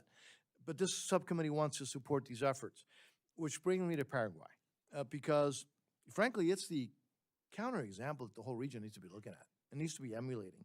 Now, so while neighbors have flipped to Beijing, Paraguay has chosen the United States over Communist China. It's held firm with Taiwan for nearly 70 years and posted the strongest economic growth in South America. You've met with President Peña, and you've been directing State Department attention towards partners who stand with us. You've talked about this in this hearing. It's working. It's really working, but I think we can and should do more. What do you need to make sure that this hemisphere continues to see and sees clearly, actually, that choosing America over China actually pays off for their people and for the entire region. Mr. Yeah, I think the first thing, as long as I was served in the Senate for 16 years, everybody said we need to focus more on the Western Hemisphere, just like people say you need to eat more broccoli and more vegetables, but no one ever wants to actually do it. So I'm proud of, at least over the last year and a half, you've seen a more sustained focus on the hemisphere, and it's borne fruit in a couple of ways. Here's the challenge in the region. Not only 20 years of negligence in this regard, but what Chinese efforts in the region have done is twofold. The first is it's resource extraction. So they try to establish for themselves access to critical minerals, mining of any sort, and give themselves these long-term contracts, gain these long-term contracts, and that allow them to extract resources, as they do in Africa and other parts of the world as well. The second is they come in with infrastructure investments, key infrastructure like telecommunications, ports. These are areas we've seen heavy investment in on their part. And when I say investment, I understand oftentimes these come with financing mechanisms that can cause these countries to fall into a debt trap. The third thing they do, frankly, is they come in and they promise to build you an amphitheater or a bridge. They may not do a good job at it, but now you owe them money for it, and then they expect your vote at the United Nations and in international forums as leverage. And the challenge in all of this is that oftentimes a country will come to us and say, we want to build X or we want to expand Y, but the only people showing up are Chinese companies. There are no US companies showing up. There are no American alternatives showing up or Western alternatives showing up. And so part of the challenge that we have is to identify and connect those US alternatives and not US, Western, allied alternatives to what the Chinese are offering and to make a compelling argument. And this is the important work of our embassies that they've been focused on. And they'll continue to do. So I think continued support for those efforts is important. We have a fund that provides us a little bit of flexibility that we've asked for in our budget request that will allow us to very quickly act if an opportunity presents itself. And it's not just State Department money. It would allow us to leverage the resources of the Development Finance Corporation in some cases, depending on how the deal works out. But we most definitely want to see alternatives to what the options have been available to these countries in the past have been, in many cases, solely Chinese companies or Chinese-related companies. Yeah, and we heard that everywhere. Now, look, it's going to surprise everybody. I've got 46 seconds, but I'm going to stop now. I know. No, I'm not going to give it to anybody else at the request, but I am going to recognize the ranking member. Thank you, Mr. Secretary, again for being here. I want to talk to you about I'll give you two unhappy questions. I'm unhappy about this. It's about congressional directives and laws that are being ignored. Number one, the women of the world. Women, when they have access to education, capital, jobs, and ability to fully participate in our economy, they lift families out of poverty, they grow markets, they strengthen communities, they create more stable societies. When they have a seat at the table in governments and peace negotiations, peace agreements actually last longer and nations are more secure and prosperous. We passed two laws. You were the sponsors, I think, of one of them, Women and Peace Security Act of 2017, the Women's Entrepreneurship and Economic Empowerment Act of 2018. And we have not been able to find anything that's being done at the State Department responsible for having these programs carried out. And then we get this notice. I can't even believe it, from your office. The administration does not have a dedicated strategy to increase engagement by women and girls in democracy, human rights, and governance programs. This is not acceptable. And it's not only is it not acceptable, it's just wrong. I'm telling you, if you want to have this country, our country, to be safer, more prosperous, more healthy, you have to uplift the women and the girls of this world. I am pledging to work with you to do that, and I hope you will. I want to go on to another point, which is Gavi. We provided the State Department $600 million for Gavi. That is the vaccine alliance that delivers life-saving vaccines and protect children from deadly diseases like measles, malaria, polio, so forth. Its work has reached nearly half the women's children and has saved over 20 million deaths since the beginning. And now your State Department has not distributed this or not allowing Gavi to distribute this because you're waiting for a response from a vaccine conspiracy theorist. I almost put terrorist. Yeah, he's a health terrorist. Robert F. Kennedy. This is so wrong. I just ask you, I think we asked you about this before, to commit to getting these funds out. Can you do that?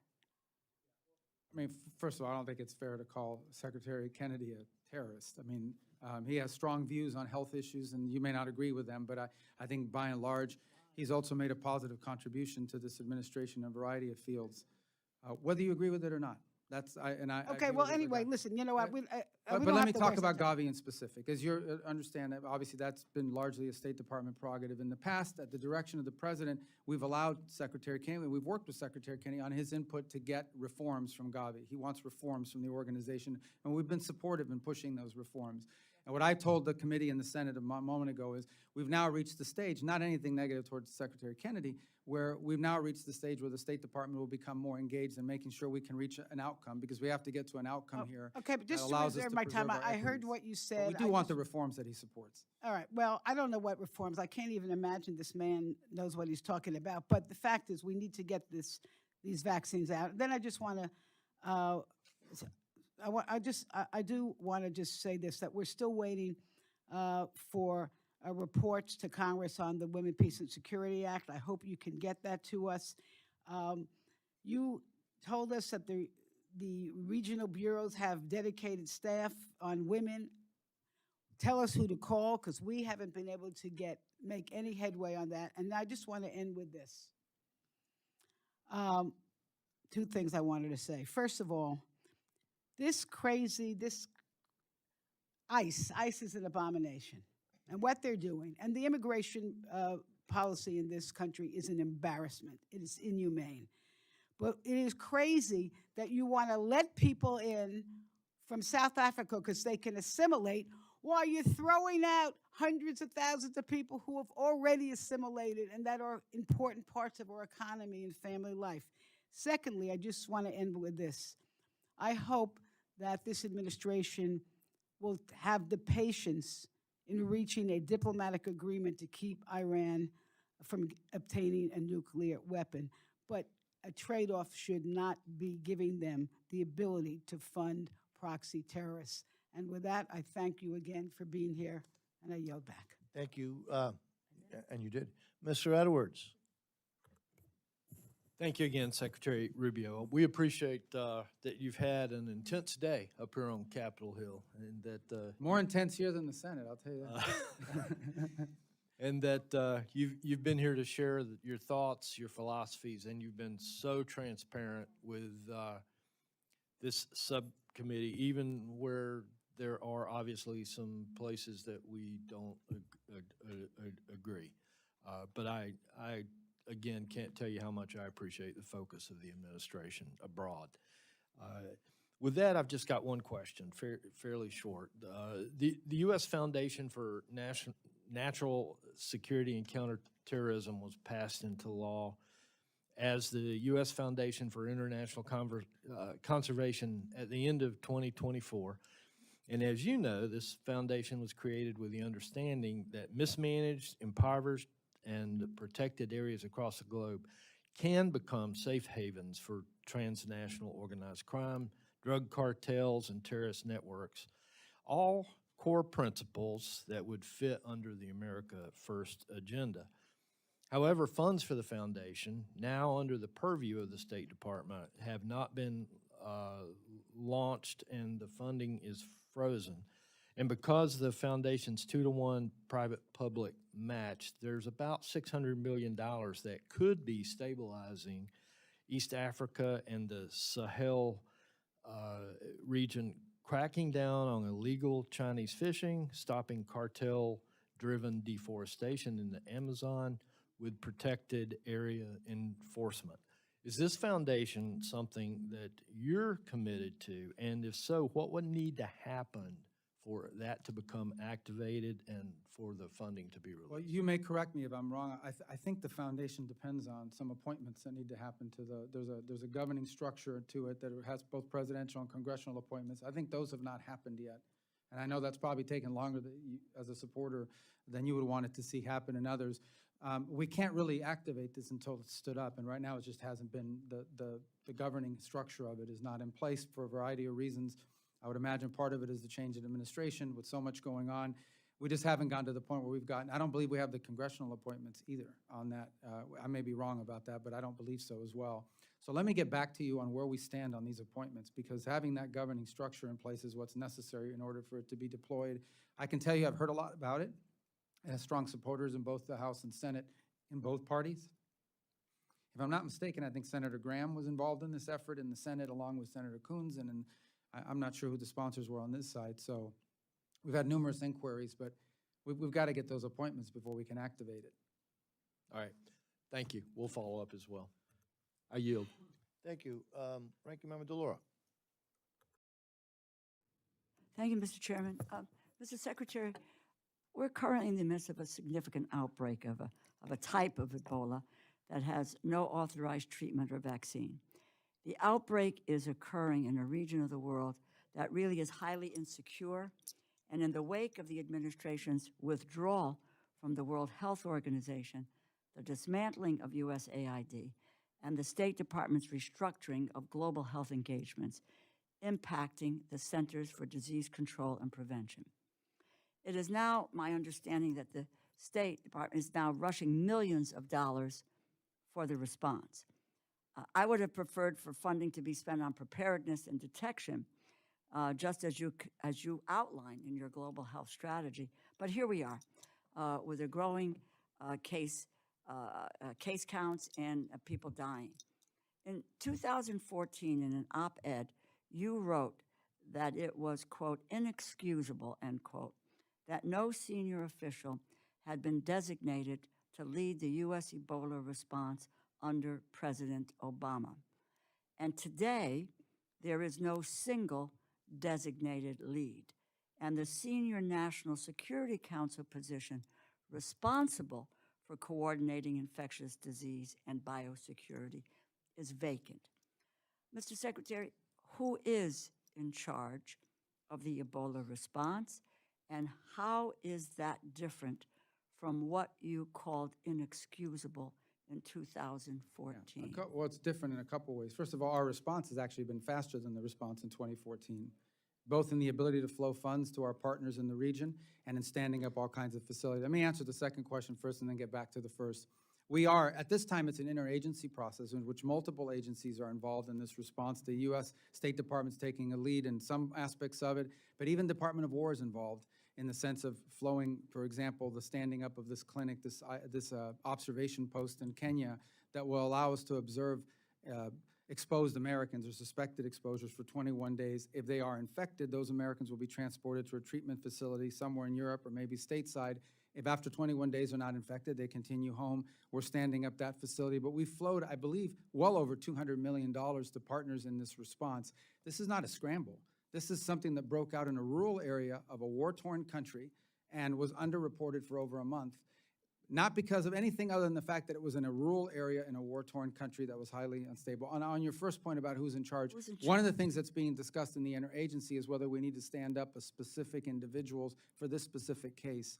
And that's been proposed. There are a couple people being considered. I don't want to use the term Ebola czar, but someone with the qualifications to sort of serve full-time in the coordination of the interagency. In the interim, the interagency has a daily meeting on this, and we at the State Department have a task force 24/7 on it as well. But it would be in keeping with what you talked about in 2014, to have a single person in charge.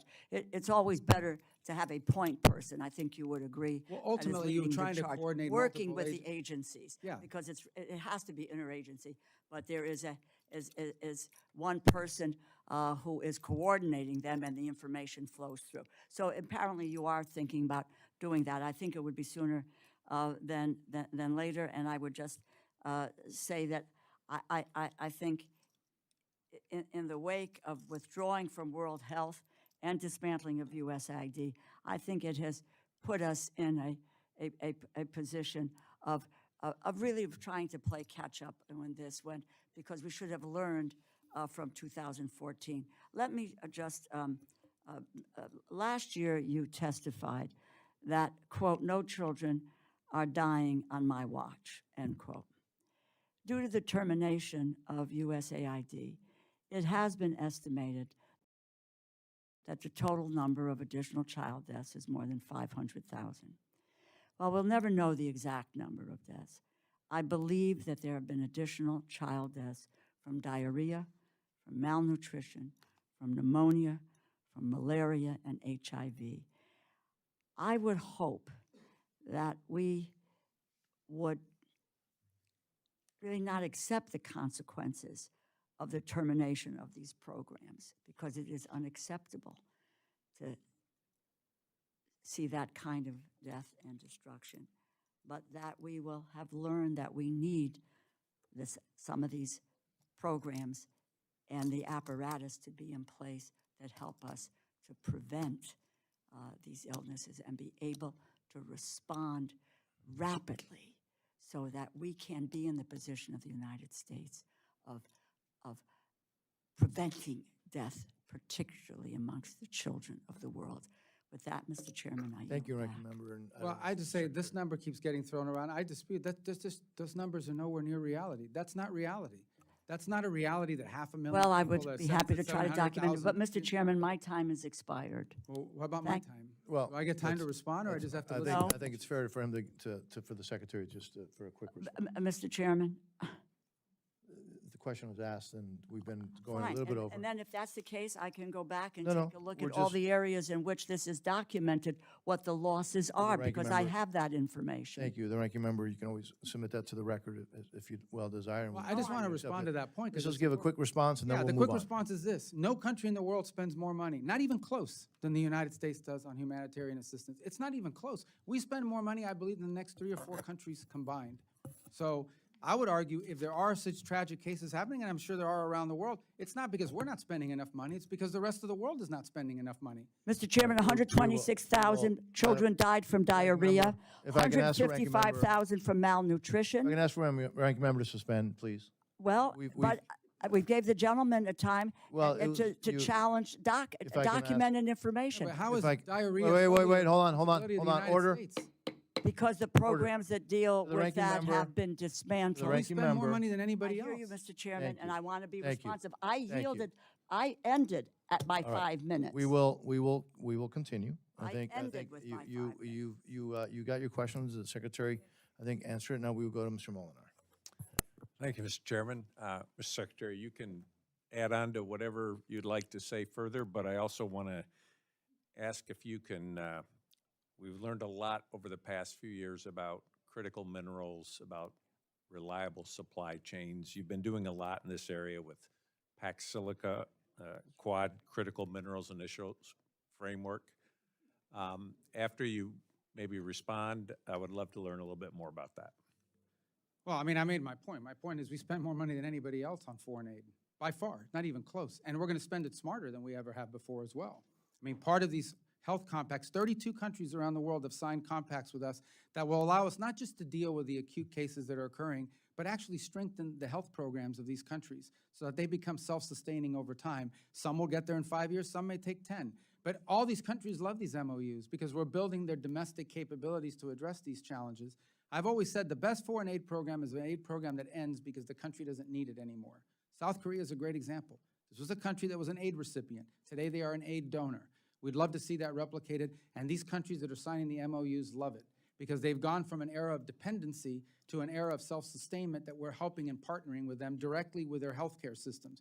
We're not just standing up NGOs that come in from abroad and go into the country and tell them this is what you need to be doing. We are empowering the national health agencies of our partner nations so they can deal with this. Now, on the issue of critical minerals, look, it's an issue of global consensus now. Forget about which country it is. It is not healthy for the global economy, and frankly, it is dangerous for national security and the security of the world to depend on any single country for 90% of anything that's critical to your industrial base, your defense base, your technology base. And so I think we hosted Pax Silica, which you mentioned, There's a great conglomerate of countries that have signed and cooperating on protecting particularly the supply chains related to artificial intelligence and development in that field, as well as hopefully standards that go associated with it. In the field of critical minerals, we had a ministerial, I don't remember, but March or April this year, earlier this year, we had 36 or more countries attend the critical minerals ministerial. And every country you go into today, and at every embassy around the world, critical minerals are a key component of our diplomacy. Not just the access to the raw materials, but the ability to process those materials into a usable product that are critical. And obviously, we are doing that overlaid with a mapping of our vulnerabilities. And I don't say our vulnerabilities. These are the vulnerabilities of Japan, the vulnerabilities of South Korea, the vulnerabilities of the majority of Europe, and frankly, of the world. We simply have a hyper-concentration of whether it's critical minerals or you could add pharmaceuticals to that, concentrated in the hands of one country. And it leaves us dangerously dependent and cannot continue. And dangerously dependent because you can be cut off in a crisis, you can be cut off in a contingency in which they use it against you for leverage. So it's an all-hands-on-deck approach, and I would say almost anywhere you travel in the world, you will find, if you interact with our embassy, that critical minerals and critical mineral agreements and critical mineral cooperation has become central and core focus of our economic diplomacy around the world. Wanted to just follow up on a little bit of a separate issue, but it's something that I know you think about. When you think about Haiti and all they've been through, what more can the administration do? What more can Congress do? What ways does the international community need to step up? Well, on Haiti, we have this gang suppression force which replaced the MSS that was standing there. It'll come at a fraction of the cost to the U.S., about 100-something million versus 800 or 900 million, because other countries have stepped up and donated to it. The force is actually over-recruited. The number of commitments we have for the force is larger than the number of slots we needed available. And the core of it is this. These gangs won't just sit back, these groups won't just sit back and watch gangs operate. This international security force that will be there will be on the ground to take and hold territory from the gangs so that the government can gain in strength, hopefully be able to have an election, but also take back their economic vibrancy. This is an effort that was endorsed at the United Nations. It took a lot of work at the United Nations to get it approved, so that's what's opened the door for all these countries to join it. It's going to be a challenge. Haiti's a very big challenge, but this is the best plan we've had in a long time to address it. It has the support of the international community, not just rhetorical support, but monetary support and troop contributions and police contributions. And we hope it's successful. It has to be successful because there is no plan B at this point. Thank you, Mr. Chairman. I yield back. Thank you very much. Ms. Mang, you're recognized. Thank you, Mr. Chairman. Mr. Secretary, this administration has claimed to prioritize curbing waste, fraud, and abuse. But in this department, you've overseen the destruction of over $8 million worth of birth control bought by U.S. taxpayers, even though many organizations have already offered to buy and to distribute them. These are the same birth control methods used by millions of women and girls here in the U.S. If distributed, they could have prevented an estimated 110,000 unsafe abortions and the death of over 700 moms. Your department is attacking them. Earlier this year, 66 of my colleagues and I sent you a letter in January asking about the status of these supplies, but we never got an answer. Secretary Rubio, what is the status of these birth control supplies? We're operating under executive directive not to participate in these programs internationally. The United States is not going to fund this internationally. It's as simple as that. I mean, that's what's happening. But these products already exist. How much have taxpayers spent to keep them in warehouses instead of distributing them? Well, I don't know what it costs to store them in the warehouses per se. I think some of them, as you pointed out, have been disposed of. We're not going to use them. The government of the United States is not going to be involved in distributing contraceptive and all these other things around the world. And that's a directive we're operating under from the executive order, and that's not where we're going to prioritize our funding. Okay, these supplies are not damaged, expired, or destroyed. Do you have any issues with them being distributed? We're going to follow the directives that are in place. I have an issue in us being involved in that. That is not what foreign aid in the United States is supposed to be paying for. To be honest, it's not. Foreign aid in the United States should be to advance the national interest of our country, and that's what we're going to focus our resources on. And I know there'll be disagreement. People are, making noises in the background here, but here's the bottom line. Well, look, at the end of the day, that is the policy of this administration, and we're going to execute on that policy. Our foreign aid is going to be about advancing the national interest of the United States. And we don't view that this is in the national interest of the United States. That we don't know what core national interest of the U.S. do these programs advance for us. We're not just making noises, we're concerned about preventable deaths and life-saving measures for women, for girls, for, I understand, but this, at an internet, again, the United States, there are a lot of worthy causes and worthy endeavors around the world. The United States government is not a charitable but not women and organization. girls around the world. No, of course, women and girls, and every one of our programs, every one of our programs that have to do with foreign aid, be it our work with the Global Fund, be it our work with PEPFAR, be it our work with these MOUs that we have in place on fund, every single one of these involves I would say in some cases, more women, girls, and children than they do adult males because of the nature of the aid that we're providing. But you're asking about a very specific type of aid. If I could ask, in March, the New York Times reported that Ken Jackson, a senior State Department health official at the time, wrote a memo to OMB Director Vogt on these supplies, including the option to distribute them. To your knowledge, did Mr. Vogt receive this memo, and did he have anything to do with these decisions? I don't remember that article that you're pointing to or the memo in specific that Do you're you talking know if about. Mr. Vogt had anything to do with the decisions about Well, these we always, supplies? as you guys know, the role that OMB plays, they issue directives on spending to the agencies. That's the role they've always played. That includes in the formulation of the budget we've presented to you. I can't speak specifically about whether he saw that memo or whether someone in his office addressed it. So, I mean, Mr. Secretary, you were here in Congress before. You know that for over 6 decades, in a bipartisan way, the U.S. has supported these international family planning programs. They have saved the lives of tens of thousands of women and girls for pennies on the dollar. Last year, despite Congress directing funding for international family planning programs on a bipartisan basis, you told me, quote, "There is no plan to spend that money. We're not going to be in that business globally. We're not going to do it." Just earlier this year, Congress again funded these programs. I want to know, what is the plan, and under what authority are you refusing to spend taxpayer dollars directed by Congress? Well, again, we're working through directives for this year. We'll be in consultation with your staffs about the ones that we're going to be pursuing, and we'll bring those available to you as we make them. But the policy that you reiterated that said last year is the one I've stated here again today pretty consistently. On the issue of directives that you just asked about, I know the appropriations bill from last year had a number of them, and we'll be working with your staff we haven't finalized yet which ones we have a problem with and which ones we don't, but we'll be doing that here very shortly. Thank you. I yield back. Thank you. Mr. Alford, you're recognized, sir. Well, thank you once again, Chair. Thank you, Secretary. The first World Cup match in the United States of America, I think, is in 9 days. Team Argentina arrived in Kansas City yesterday. We're hosting them. A lot of tourists, or millions of tourists, are coming to the United States of America.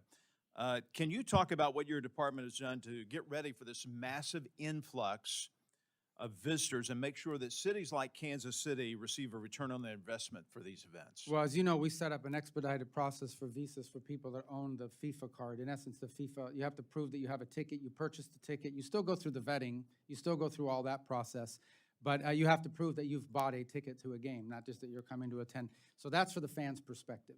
And so far from what we're interacting now on a daily basis with FIFA and the World Cup people, we feel really good about the processing. There are a couple places that might be more challenging, but by and large, if you own a FIFA ticket and you've registered through that program, you will receive expedited processing to make sure you can attend matches in the United States.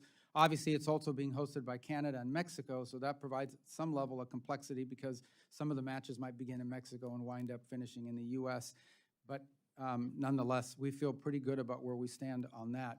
In the case of the athletes and the teams themselves, obviously that's been handled separately. They're applying differently. They're still going through the same vetting by and large, but for the most part, we have not had any reports of any teams having a struggle to get here, except for, I will highlight this.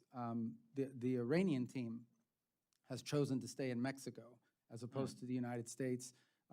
in the beginning of and we have no problem with the athletes, as we stated earlier, or their support staff. But what we're not going to allow is for them to embed in their delegation a bunch of people that we know have nothing to do with athletics and have ties to the IRGC or things of that nature. So we were going to watch that very closely, and we'll continue to watch that very closely. But by and large, I don't anticipate that problem with any other country. I want to end our final moments talking about global media, real hot topic last year.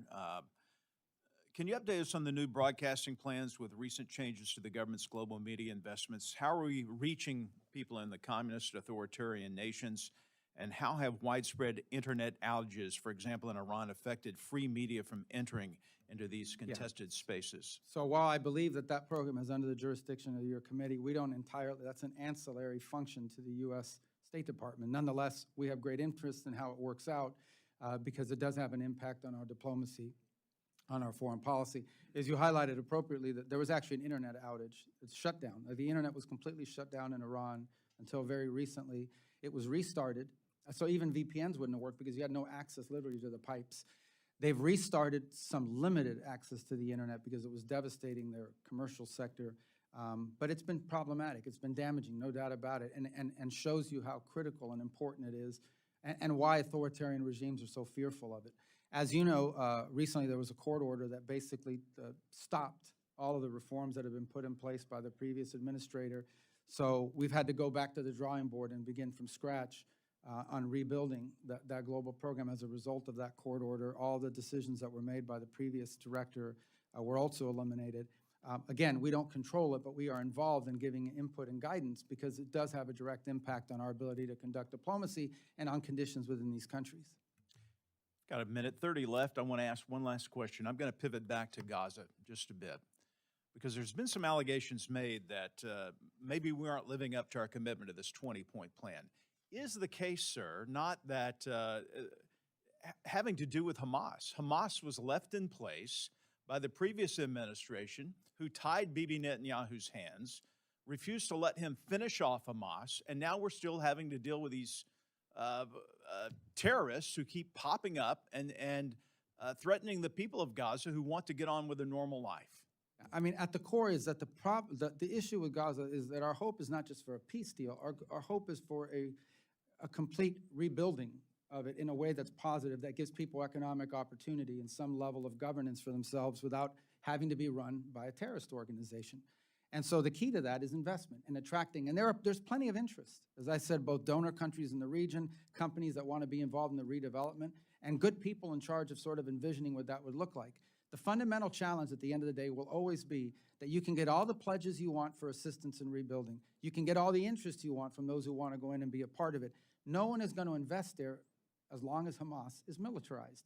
Because as long as Hamas is militarized, they know that there's going to be a war in the future. There just is, if Hamas remains in place. So the goal now is to demilitarize Hamas. That is the impediment that's holding up the rest of it is still ongoing, all the planning, all the meetings, all of the, but the impediment to actually effectuating many of these other points is that Hamas still refuses to demilitarize. And it's not just us that are frustrated by it. Many of the partner countries in the region that helped put this deal together are frustrated and pressuring Hamas to comply with that requirement as well. Thank you, sir. I yield back. Before I recognize Mr. Siscomani, I just remind the gentleman that two of those players on the, well, at least two, maybe more, but two that I'm aware of right now, top of my head, who are playing for the Argentina national team, play weekly in Miami, Inter Miami. So anyways, thought I'd mention that. Mr. Siscomani, you're recognized. Thank you. Mr. Secretary, everyone here on the panel has welcomed you, and thank you for being here. I'm not sure that our welcoming nature is totally reflected on the 60-degree AC setting in this room. It's freezing, at least for an Arizonan or a Floridian. Maybe in the hot seat it's not, but over here it's felt pretty cold. But I do wish to end with more on the warm side of things. And it's been said already by the chairman and some of my colleagues here on the critical mineral side of things. The backbone of our defense system, this is more a statement than the question, because I know you've answered it already, but I want to agree with you on this. Energy infrastructure and the emerging technologies right now, China dominates the global supply chain for many of them, and you address that. This is a serious national security vulnerability, and Arizona specifically, we play a major role in solution. My state produces nearly 70% of the U.S. copper and has significant untapped critical mineral deposits that could meaningfully reduce our dependence on foreign supply chains. Yet permitting challenges and the lack of diplomatic coordination continues to slow the process. So I wanted to mention that if you have any further comments on that, please go ahead. But I just have one question on Nigeria, and then you can cover both if you want, and then that'll be the end of my time. I want to acknowledge the administration's counterterrorism successes along the Nigerian partners against Boko Haram. These are meaningful steps forward. Defending people of faith from persecution remains a top priority for this subcommittee, which is why our FY27 bill conditions assistance to Nigeria, one of the deadliest places in the world to be a Christian today. This committee also submitted recommendations to the White House on violence against Christians in Nigeria, and we hope those inform the path ahead. With that in mind, how does the department intend to move forward on this issue, particularly on the atrocities, prevention, and religious freedom protections? Thank you for that. Actually, it's an interesting, not that we were unaware of it, but it was congressional attention to this matter that first brought it to the forefront. Even though we've been monitoring it and watching it for a while, it's members of Congress that really accelerated public attention on the plight of Christians in Nigeria. One of the first things we did immediately is engage with Nigerian authorities, because in many cases what was happening there was not a lack of willingness on their part, it was a lack of capability. In essence, they were confronting groups that in many cases had better weapons, more sophisticated weaponry. In some cases, they were facing a real domestic challenge. And they too jointly identified these terrorist groups, which are the ones that are conducting these massacres, as a threat to their security. We were able to enter into very cooperative arrangements with them. In fact, I've met with their national security advisor on a number of occasions. I know our Department of War folks are working with them quite closely and have been able to conduct two, significant joint operations targeting these groups, one on December 25th, one as recently as 2 weeks ago that eliminated the number 2 in the global ISIS affiliates in terms of the, and a very successful operation that in addition to eliminating these individuals, captured a substantial amount of intelligence and items of intelligence value that will inform not just further operations there, but operations in other countries or threats emanating from other countries as well. Since then, we've conducted a couple of other joint operations, much smaller scale. So I think we're at a stage now where the cooperation between the United States and Nigeria in going after these groups is pretty substantial, and I think a good success story. And it's the work of both diplomacy from the State Department, but frankly also, good liaison work with the Department of War. Thank you. Thank you for that. Mr. Chairman, I yield back. Thank you, Mr. Siscomani. As a reminder, members, as you all know, may submit additional questions for the record. Mr. Secretary, look, you have multiple hats, Secretary of State, National Security Advisor. Let me just thank you for your outstanding service to this great country of ours, and also thank you for your time today. You've been very generous with your time. This concludes today's hearing. The Subcommittee on National Security, Department of State, and related programs stands adjourned.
you.